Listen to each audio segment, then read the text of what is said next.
부촌TV 1241회 6.25와 이승만 대통령 70회 제4부 일사후퇴와 대통령의 고군분투 가운데 여성단체 글귀대회를 만나겠습니다. 구독은 무료이니 구독과 좋아요 눌러주세요. 여성단체 글귀대회 1월 14일 어제는 수원주가 영하 10도까지 내려간 추운 날씨였는데 나라를 지키기 위해 여성들도 총글귀하자는 여성단체 중심의 글귀대회가 경남중학교 운동장에서 열렸다. 3일 정신으로 재무장하여 자유와 평화를 찾을 때까지 죽을 각오와 결의로서 모든 여성들도 분투하자는 선언문을 낭독하고 나라와 민족을 위해 국토를 사수하고 남북 통일을 이룩할 때까지 여성도 합심 협력하여 싸우겠다는 비장한 메시지를 대통령에 보내왔다. 손은일 제독이 제임스 헨리 도일 해군소장을 데리고 왔다. 오후에는 오스트레일리아 대표인 프림솔경이 찾아와 휴전 결의안에 관해 무슨 얘기를 하려다 대통령이 관심을 표하지 않자 입을 다물었다. 오후 5시 30분에는 미국 대외활동부의 레이먼드 밀러 씨와 C.L. 스티븐슨 씨가 내방했다. 그들은 세계를 돌아다니며 각 나라를 도와주기 위해 무엇을 할 수 있는가를 알아보도록 도드 씨가 보낸 사람들이다. 밀러 박사는 해리스 박사와 개인적인 친구는 아니었지만 독실한 감리교인으로 해리스 박사 내외의 인사장을 들고 왔다. 스티븐스 박사는 미국 경제협조처 포스트 씨의 절친한 친구로 제2차 세계대전 중에는 포스트 씨가 스티븐스 박사 밑에서 일을 했다고 한다. 지금 스티븐스 박사는 포스트 씨를 위한 개인적인 조사관의 자격으로 온 것이다. 대통령은 두 사람에게 ECA가 요구한 4,000대 1의 새로운 달러 환율에 대한 우리나라의 재정의 곤란성 등과 관해 설명했다. 우리는 두 사람과 저녁 식사를 같이 했다. 단출한 식단이었지만 두 사람은 한국 음식을 맛있게 들었다. 그 후에 김한란 박사가 와서 대통령이 두 사람을 소개하고 우리가 내일 정오에 진해로 떠날 계획이라 김 박사가 이들을 영접하도록 부탁했다. 1월 15일 아침에 대통령이 영국의 휴전 결의안에 대한 성명서를 쓰기 시작했을 때 조병욱 박사가 와서 그러한 성명이 나가야 한다고 말했다. 대통령은 조병욱, 이철은 두 사람에게 완성되지 않은 성명서를 주면서 대강의 취지를 설명했다. 그리고 그것을 완성하여 미 대사관의 위더비 씨에게 보여주라고 지시했다. 우리는 오전 11시 관제를 떠나 부두에 도착하여 순양함에 올랐다. 이 배는 우리에게 인도되기 전 일본에서 수리된 것이라고 하지만 다시 수리하기 위해 조선소에 들어가야 된다고 한다.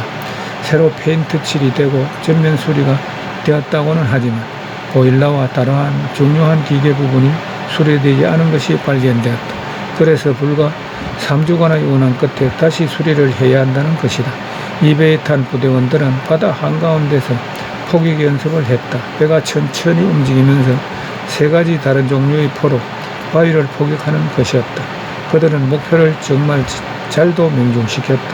우리는 배를 타고 오면서 황해도 해주에서 두 중공군을 포로로 잡은 온 병사들의 이야기를 재미있게 들었다. 이들은 붙잡아온 중공군 포로들이 제 이름들도 쓸 줄 모르는 문맹자들이었고 밥을 얻어먹기 위해 입대했다가 여기까지 끌려온 순박한 민간인들이라고 했다.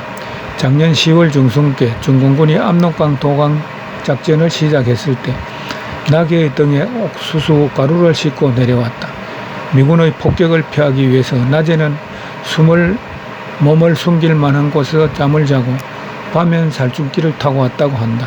중공군들은 국부군에 가담했던 사람들을 총알바지로 앞세우고 싸웠다는 것이다. 그러나 우리가 신 국방장관으로부터 들은 바에 의하면 기밀을 철저하게 유지하며 대부대를 이동시키는 중공군의 군기와 행군 능력을 높이 평가할 만한 것이라고 한다. 그리고 중공군의 지휘장교들은 미군의 전투력과 전술 및 우수한 장비 등에 관해서 잘 알고 있을 뿐만 아니라 미군들의 약점이 무엇인가를 피하병사들에게 잘 가르치고 있다는 것이다. 즉 미군은 후방이 차단되면 취약해지며 급하면 중장비를 거의 버리고 간다. 보병도 공격이나 방어에만 약한 편이며 공군과 중무기가 너무나 의존한다. 미군은 주간 전투에는 강하지만 야간 전투나 육박전에는 서투르며 포의 지견이 없을 땐 완전히 사기가 저하된다.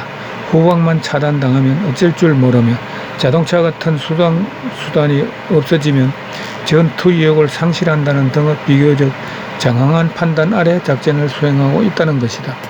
우리는 오후 2시 진해에 도착하여 산꼭대기에 있는 기념비로 차를 몰았다. 그곳에서 우리는 인천 상륙작전에 참가했던 해병대의 기동연습을 관망했다.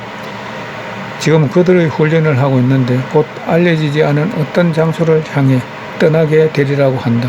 우리는 그곳에서 다시 차로 커다란 연명장으로 갔으며 대통령이 4,500명의 우리 훈련병들에게 연설을 했다. 우리는 조용한 시간을 가졌다. 휴식과 목욕의 즐거움을 절실하게 느꼈다. 부산이나 대구의 우리 거처에는 욕실이라는 사치품은 없다. 1월 16일 오전에 대통령은 집 아래에 있는 작은 장교에 내려가 낚시질을 했다. 그러나 물고기는 한 마리도 낚지 않았다. 대통령은 중요한 결정을 할 때는 깊이 생각해야 할 일이 있을 때는 낚시를 한다. 점심 식사 후 대통령은 장고 300명이 모여있는 회합에 나갔으며 1시간 동안 연설 후 돌아왔다. 오후 3시께는 김정열 장군이 해서대령과 함께 와서 대통령이 대구로 타고 갈 C-47기를 가지고 왔다고 알려주었다. 미 육군 참모총장 콜린스 장군이 대구로 올 것이며 가능하면 대통령을 뵙길 원한다고 했다. 대구의 거처로 간다는 것을 알고 나는 30분 안에 짐을 챙기겠다고 그들에게 말했다. 그러나 김 장군과 해서대령은 비행기를 점검해야 하기 때문에 서두를 필요는 없으며 오후 4시 반께 비행장으로 오면 된다고 했다. 우리는 4시 45분에 진해를 떠나 5시 15분 대구에 도착했다. 비행기엔 퍽 쾌적하고 아름다운 날씨였다. 해는 서산으로 떨어지고 있었다. 우리는 해서대령과 이야기를 했다. 해서대령은 미 공군이 정식으로 싸우러 오기 전인 작년 7월 초에 다른 조종사 몇 명과 함께 공중전투 지원 계획에 지원해온 고마운 사람이다. 대구 비행장에는 아직도 윌슨 소령 등 여러 장교들이 해서대령과 함께 있었다.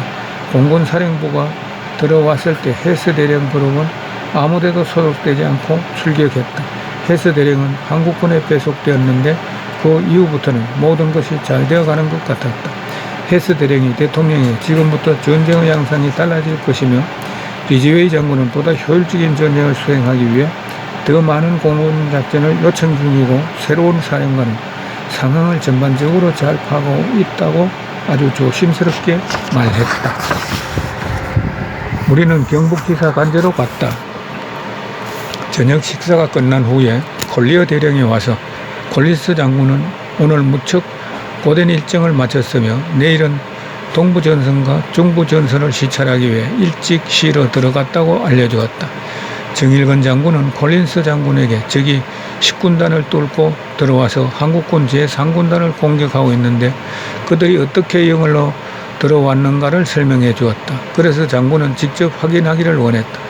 그리고 콜린스 장군은 오전 10시에 비행장을 떠나 원주로 비행할 계획을 세우고 있었기 때문에 시내로 돌아올 수가 없었다. 그러나 콜린스 장군은 곧 계획을 바꾸어 기꺼이 대통령을 뵈러 오겠다고 했다. 대통령은 콜린스 장군이 전선시찰의 일정을 지켜야 한다는 것을 충분히 이해하므로 비행장으로 가서 만나려는 것이라고 콜리어 대령에게 전하도록 했다.